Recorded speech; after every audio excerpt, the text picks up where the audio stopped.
I finally got around to playing Metal Gear Solid 1 on the original PlayStation for the first time, and it was great. Now, I've played other PS1 games, but none of them have stuck out to me like this game. This video game right here is special and surpassed all my expectations from an over 20-year-old video game. Mind you, this game came out before I was born, so there's no way I was playing this when I was not even in the womb yet. It took about 2 decades for me to finally give this classic a proper playthrough. Now, I know Kojima also created the original video game, Metal Gear, in 1987, and the following games, Snake's Revenge and Metal Gear 2, Solid Snake, but I haven't played those yet. I jumped straight into Metal Gear Solid 1 as my first introduction to the Metal Gear series, so I'll definitely give those games a proper playthrough when I get around to them. I know there's some story elements and key characters and events that are important to the story of Metal Gear Solid 1, but I got the gist of it. I had a friend help me, understand the whole plots of the previous games before getting into Metal Gear Solid 1, so shout out to my homie A5 for that. But yeah, this review is just solely going to focus on this game, Metal Gear Solid 1, on its own without having played the previous entries and knowing all the context from those games. I might mention some things that I know and have been told and have researched from previous games, but don't kill me for not knowing some stuff from the previous games I haven't played. So technically this is my second Hideo Kojima game, believe it or not. I was introduced to Kojima's game design through Death Stranding. Surprisingly, this was about 2 years ago. I really liked Death Stranding. Thought it was an interesting atmosphere, had some alright mechanics with delivering packages, but it was really just the environment that made that game kind of special. It wasn't a video game I consider groundbreaking, but I had some fun with it. But I did enjoy the story most of that game, and it left me very curious about the other games Kojima had created. So obviously, Metal Gear was right up my alley. I wanted to know about this world and see exactly, why everyone considers these games some of the best of all time, and I definitely agree. These games are special, and they are quite literally some of the best video games ever created. With such a complex story and release order of the games, because the story kinda goes everywhere if you don't know what's going on. I remember being told that the games were in different order, like they don't really follow a chronological order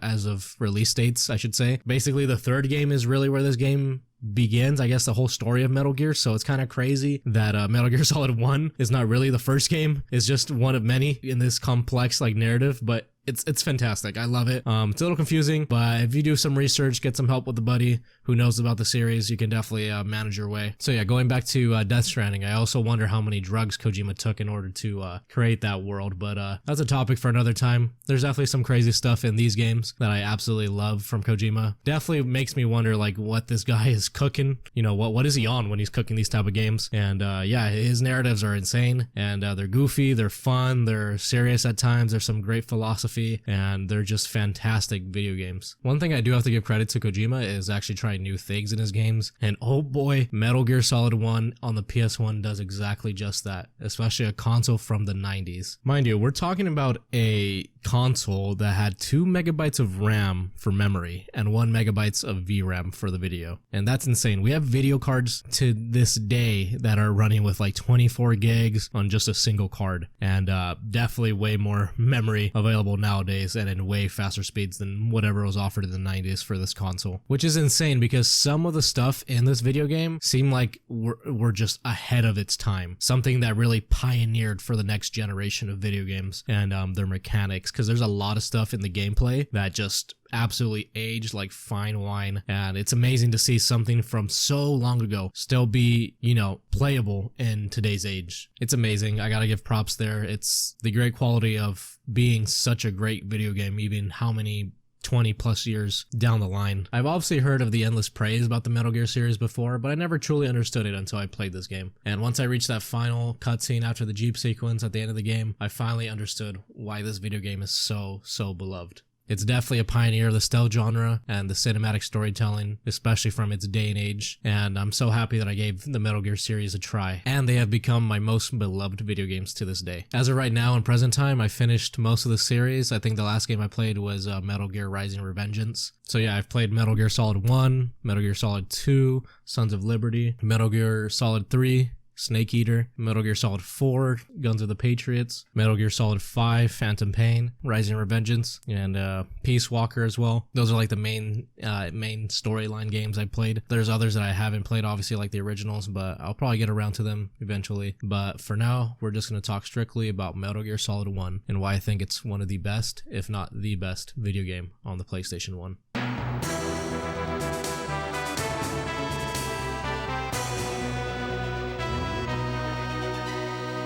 So let's talk gameplay. Stealth. So we play as our protagonist, David, or as we know as Solid Snake, the legendary soldier. He's a special operations soldier who's been tasked with infiltrating a secret base on Shadow Moses Island. The game emphasizes stealth over direct confrontation, and the best course of action is always playing tactically. Line of sight is definitely a big part of this game. Enemies in Metal Gear Solid have a cone of vision represented on the radar.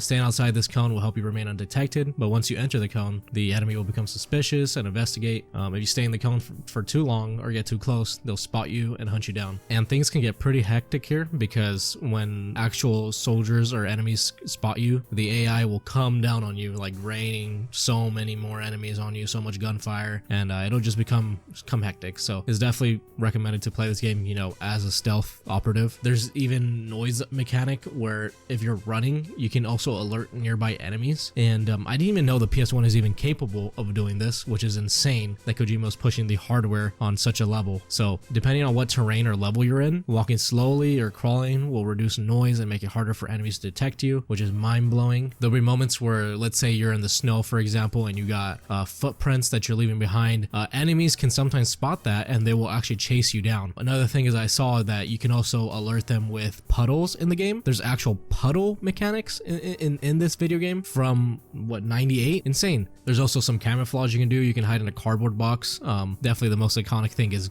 using the box. That's something I've learned about the Metal Gear series, or I've known that's iconic about the Metal Gear series, is the box. So yeah, I've used it.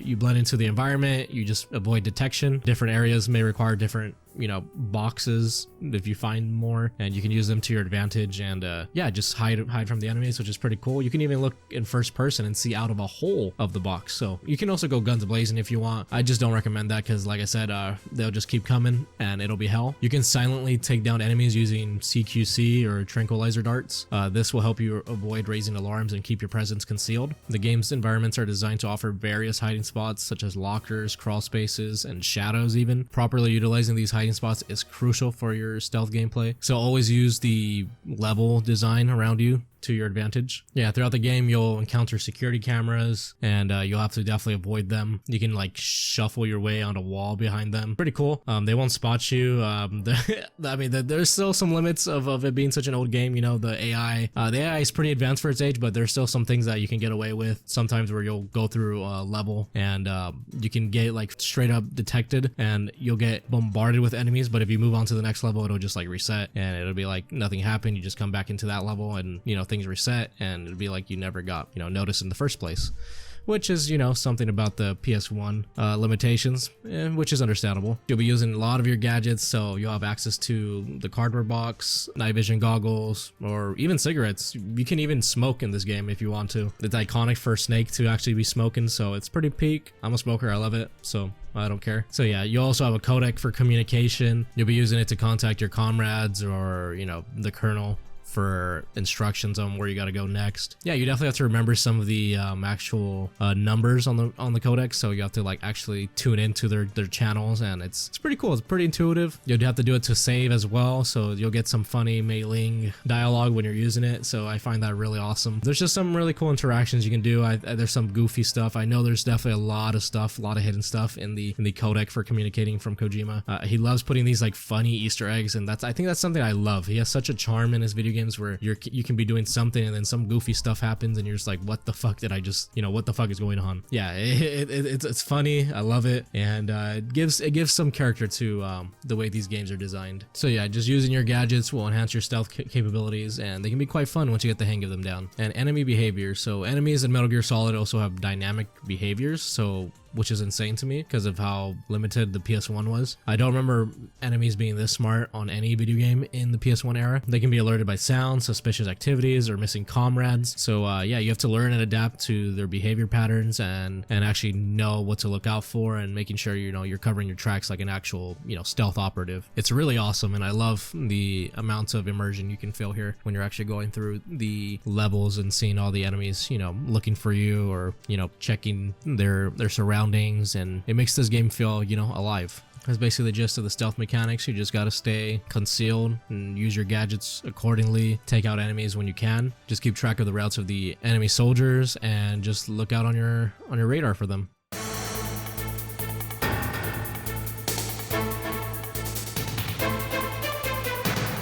Now let's talk about the combat system. Now, while stealth is the primary focus, you'll definitely have access to other weapons if in case you do get into combat situations. These weapons can include handguns such as the SOCOM pistol and the FAMAS assault rifle, sniper rifles like the PSG-1, explosives such as grenades and C4, and melee weapons like knives and stun rods. There's like a Stinger missile you can even use. There's even a tracking missile you can actually guide in the game, which is insane. You literally can guide it to your enemy and it can just move in the environment and just blow them up, which is crazy. It's so fun to use. Definitely one of my favorite weapons. Yeah, the Nikita. So yeah, you use that. It's the remote missile. Sick. It's awesome. It's iconic too.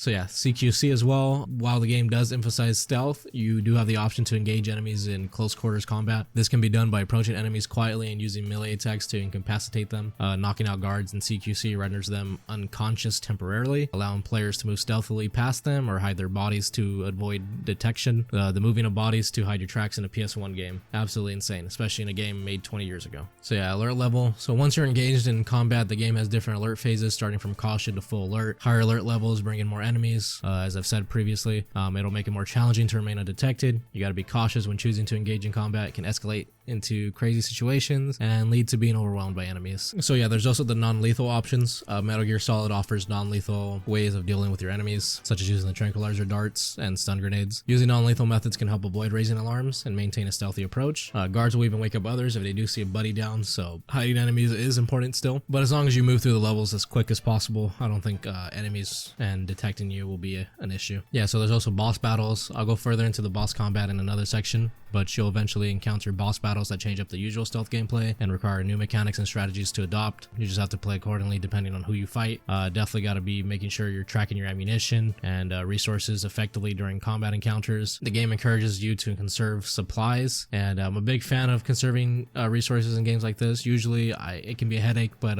in games like this and the type of narrative that you're following, it definitely makes sense. You're a stealth operative. I mean, you're essentially a super soldier going in incognito, so you gotta use your resources as you would if you were in an actual real life situation, which is pretty cool. Makes me feel way more immersed in the video game, and yeah, it's not just another annoying mechanic as you would feel in other games. Environments also play a big part. They offer you opportunities to make creative combat tactics. You can use your cover, you can set traps with explosives and take advantage of the terrain, and use it to gain an advantage over the enemy soldiers. The AI of enemies in Metal Gear Solid is pretty advanced for its time. Enemies will take cover and flank you if they get the chance, and call for reinforcements if they detect suspicious activity or engage in combat. So try to understand the enemy behavior and use your tactics accordingly for successful combat encounters.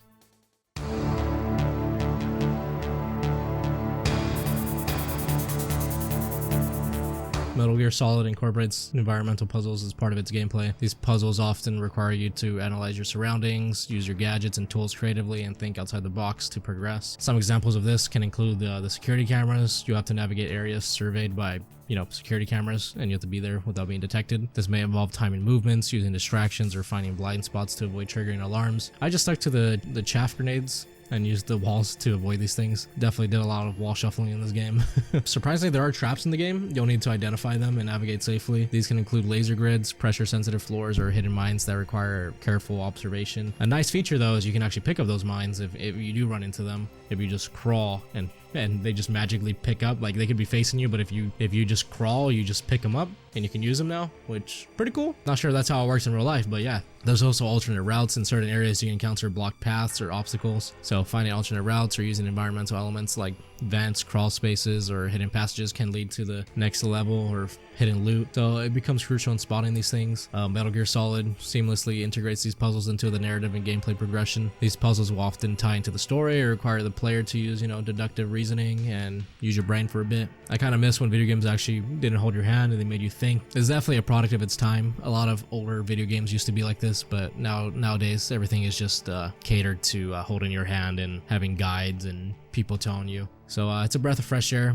getting to play older games like this that don't actually require you to hear someone in your ear telling you what to do. Or even like a pop-up telling you, oh, you need to do this or that. You got to find things out on your own, and yeah, can be fun and frustrating at times. You'll eventually come into locks and key cards, so this is something that can get kind of annoying, but it's also a limitation of the PS1 because they don't really have this in the other games. It's just mainly this game that has the key card mechanic. So you have to access restricted areas or unlock doors that may require finding key cards or deciphering key codes. In some cases you won't know exactly where one item is. You have to look around and retrace your steps, or so it can be a good and bad thing depending on how you play it. There's even a thing at the end of the game where you have to get 3 PAL keys that have to be temperature controlled when inputting them at the end. One at room temp, one at freezing temp, and one hot temp. Then you have to race back to the last terminal to use them, and you have to be quick about it since it's a timed mission. Yeah, you have to literally go through like different levels, retracing your steps. Yeah, it's really crazy because it can be timed and you can fail the mission if you don't do it properly. And yeah, you have to use your items wisely. You just have to understand the capabilities of your tools at your disposal. Metal Gear Solid does encourage exploration and being thorough and searching through the levels. You'll be rewarded with uncovering hidden secrets, some Easter eggs. This can lead to valuable items, accessing bonus areas, or even unlocking alternative story paths.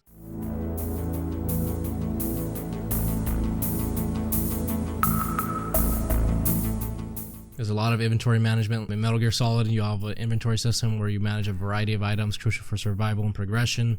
This includes rations. Rations are a big part of this game because you will be using them as your healing item. It's basically how you replenish your health once you've engaged in combat or you've taken damage. Rations can literally save your ass if you died in a boss battle even, because if you have enough rations on you, it'll automatically consume them, and if you have them equipped, you'll just be okay. You won't die and have to restart. So definitely keep track of your rations. Always use them. Like I've said before, this game does require you to conserve your supplies, so ammunition comes scarcely. So yeah, ammo conservation is vital because once you run out of bullets, you are pretty SOL when it comes to fighting other enemies, so keep track of that. Keep track of the key cards. Use them to unlock doors and access restricted areas. Go back in other levels after you've unlocked the further key cards, and you can find some hidden stuff, some good weapons. Just overall use your items strategically. When you're doing your stealth approach, use your gadgets like your cardboard box, your thermal goggles, stuff like that. So yeah, just be prepared for combat, stock up on your ammunition and rations before challenging encounters. Definitely planning ahead and managing your inventory can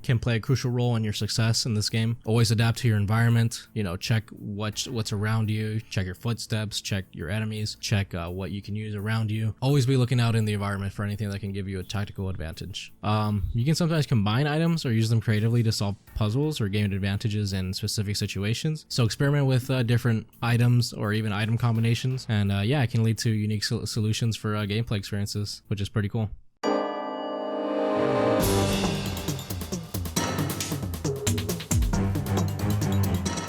Here's a big part of this game, and it is the boss battles. Metal Gear Solid 1 has some of the most memorable boss battles you'll be playing against. Your first boss is definitely a very special character. He is an iconic character, actually. He's a very reoccurring character in this series. I didn't know that until after I played this game, and that'll be Revolver Ocelot. This guy is goated. I love him. One of my favorite characters in the Metal Gear lore. You'll first be facing off against Revolver Ocelot. He's basically just an old dude who loves his revolving pistols. Kojima must love his westerns to put this guy in the series. I know Kojima loves films, so I can definitely tell that that this guy is definitely from that. It's really weird because Ocelot feels like he shouldn't fit into into the world of Metal Gear, but he does, and I just think that's awesome. I love it when characters can just exist in a series that feel like they shouldn't be there, but they are, and they just make it better. So yeah, that's Revolver Ocelot. This was my first introduction to his character, and now he's one of my most beloved ones in Metal Gear. I found him out of place at first, like I said, but once I learned more about him throughout this game and the next ones, he became one of my favorite recurring characters. This boss fight's pretty straightforward. You'll have to avoid his bullets as you try pinning down his location in the room. This can be tricky because sometimes you have to work with the top-down camera to track his location to shoot. His bullets can also ricochet, so you got to be careful of that. He can definitely kill you pretty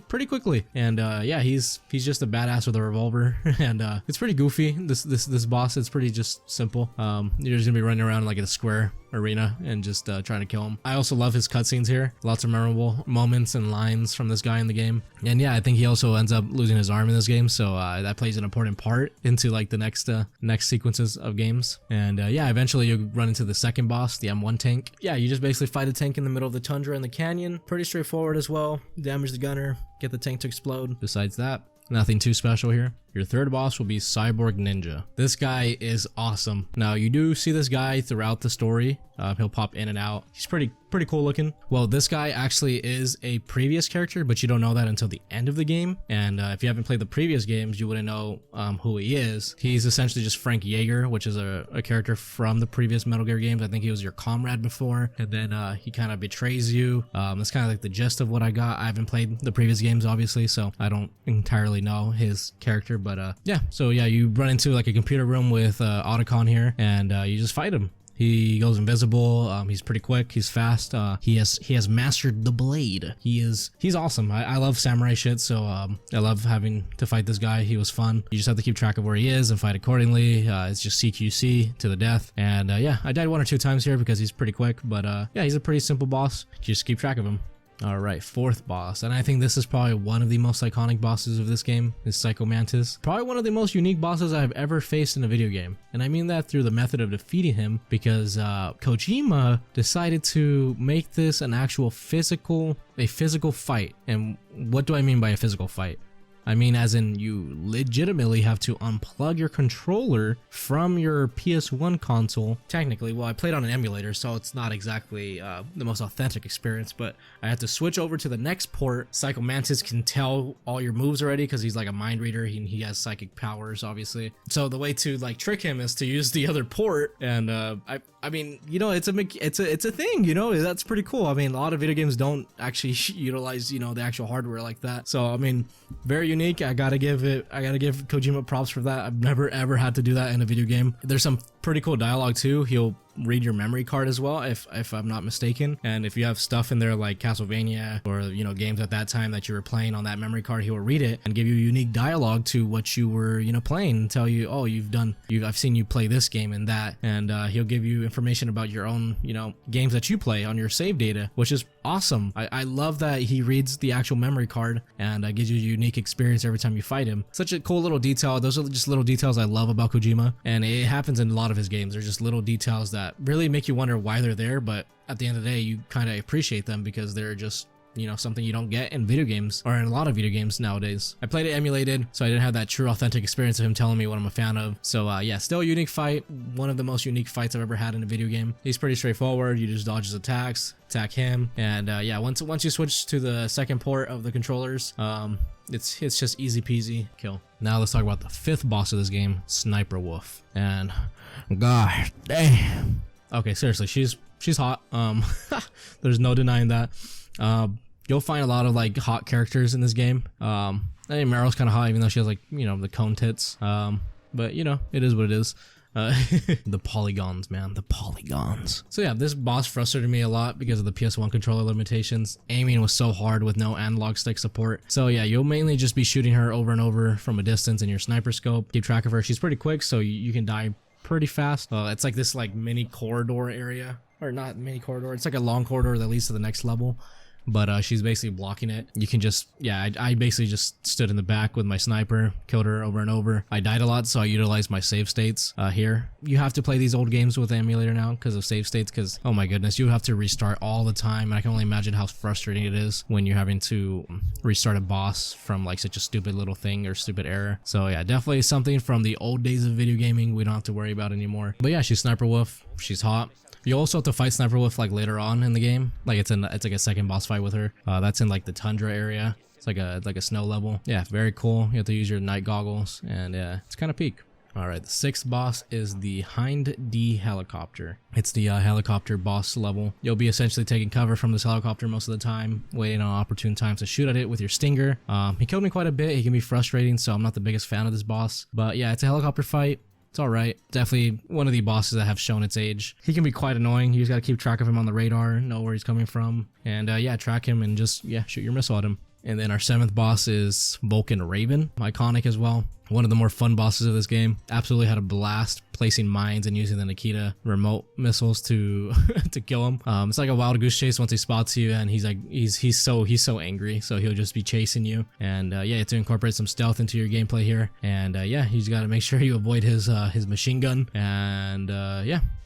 And then we get into the 8th boss of this game, Metal Gear Rex, or Metal Gear shit. I fucking hate this boss. I despise this fucking boss. I'm not even joking when I say this. I don't know if there's people even out there that like this boss. If there is, they are fucking masochist. This game, I mean, this boss, oh my god, this boss is just horrid. I hate this fucking boss. I think he has a cool design, and the way you get to him narratively is awesome. You know, if you find him, he's being controlled by Liquid Snake. So narratively, the boss should be amazing, right? No, this is fucking single-handedly the worst boss of this game. Super difficult and clunky. The hitboxes when you're being shot at with the missiles and being tracked is just complete dog ass. I hate it. I'll give some slack because it is a PS1 game, so there are some limitations there. But holy shit, fuck this boss. This is my most despised boss in probably all of the Metal Gear games I've played. Honestly, this is my most despised one. Nothing comes close to this dog ass in later games. Bullshit hitboxes and explosion radius and a fucking laser that just sweeps you. Fuck this boss. I'm glad I beat it. Fuck, I was honestly so close to using cheats to beat this boss because I died to this piece of shit so many times. But yeah, narratively it's a cool boss, but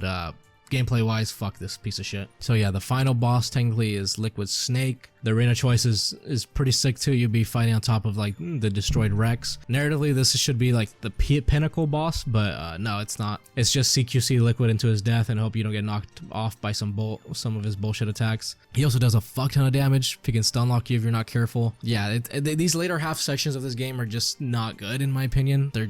They've aged like ass. Like, I still love them. I'm not ever gonna play these sections again. I absolutely hate them. Kojima did not cook here, unfortunately, but I do see the vision he had for the PS1 hardware he had at the time. So yeah, he's just a boss that can be annoying. I died to him a couple of times. Yeah, I was malding probably at this point after the Metal Gear Rex fight, so I think that's probably what made this fight a little more sour in my memory. Yeah, holy shit, I fucking hate Rex.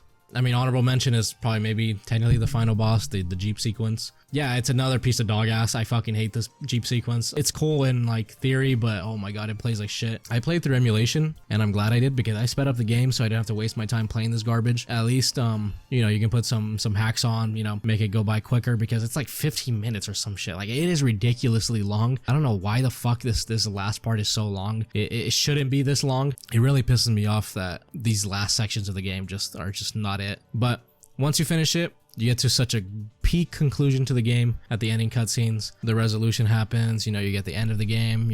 I got the ending with Marrow, I believe. I think there's 2 endings of this game, if I'm not mistaken. Correct me if I'm wrong. Maybe more, I don't know. There could be a hidden one. I don't even know because Kojima hides a lot of stuff, so I have no idea. Overall, Metal Gear Solid 1's gameplay revolutionized the stealth action genre. It offered players so much mix of tense stealth gameplay, intense combat, and strategic decision making and immersive storytelling. An interesting thing about Metal Gear Solid 1 as well is that you don't really have a tutorial. You have like these VR missions you do that kind of simulate, you know, what you're gonna expect inside the actual game, and they kind of teach you how to play the game. It's pretty cool because it ties into like Metal Gear Solid 2 and its VR stuff. So that's definitely a topic for the next game. Don't worry, I'll get into it. I love Metal Gear Solid 2 as well. That game definitely has a lot more substance to unfold there. I can't talk Metal Gear Solid without mentioning its brilliant narrative. Here's the overview of the plot. So essentially, I think it's in 2005. Metal Gear kind of has its own timeline with like real life and fantasy, so it's pretty cool that Kojima like adds in like real events with like